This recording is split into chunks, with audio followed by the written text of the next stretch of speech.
Malayalam Big Boss season 7 live updation നോക്കാം. ലൈവിൽ ഇപ്പോൾ നമ്മുടെ ആദിലയും ആര്യനും അനീഷിനെതിരെയുള്ള ഗൂഢാലോചനയിലാണ്.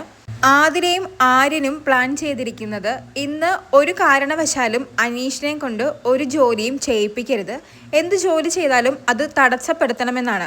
കാരണം അനീഷിന് കൂടുതൽ ടിപ്പുകൾ ലഭിച്ചിട്ടുണ്ടെങ്കിൽ വൈൽഡ് കാർഡ് അനീഷിന് കൊടുത്തിയ ആ ഒരു പണിഷ്മെന്റ് റദ്ദാകും. അതായത് അനീഷിന് നോമിനേഷൻ പവർ തിരിച്ചു കിട്ടും. അങ്ങനെ ആ പവർ തിരിച്ചു കിട്ടാൻ പാടില്ല. അതുകൊണ്ട് തന്നെ അനീഷിനെ ഒരു ജോലിയും ചെയ്യാൻ സമ്മതിക്കരുത്. അങ്ങനെ ജോലി ചെയ്താൽ മാത്രമാണ് ടിപ്പ് ലഭിക്കുകയുള്ളൂ. കൂടുതൽ ടിപ്പ് ലഭിച്ചാൽ മാത്രമേ നോമിനേഷൻ പവർ തിരിച്ചു കിട്ടുകയുമുള്ളൂ. അതുകൊണ്ട് അനീഷിന് നോമിനേഷൻ പവർ തിരിച്ചു കിട്ടാതിരിക്കാൻ വേണ്ടിയാണ് ആദിലയും ആര്യനും ഇങ്ങനത്തെ പ്ലാനിങ് നടത്തുന്നത്.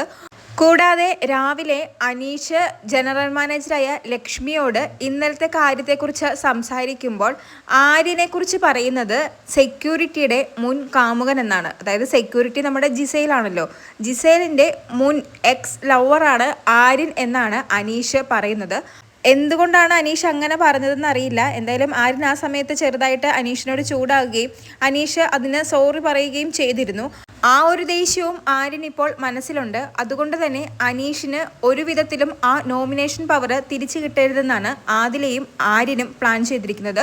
പിന്നെ ഇന്നലെ വിശിഷ്ടമായ ഒരു വസ്തു ആദിലയ്ക്ക് ലഭിച്ചത് വഴി അച്ഛൻ്റെ അസാധാന്യത്തിൽ ആദിലയായിരിക്കും ഹോട്ടലിൻ്റെ ഉടമ. അതുകൊണ്ട് തന്നെ അനീഷിനെ കൊണ്ട് ജോലി ചെയ്യിപ്പിക്കാനും ജോലി ചെയ്യിപ്പിക്കാതിരിക്കാനുള്ള പവറും കൂടി ആദിലയ്ക്ക് ഇന്ന് മുതലുണ്ട്.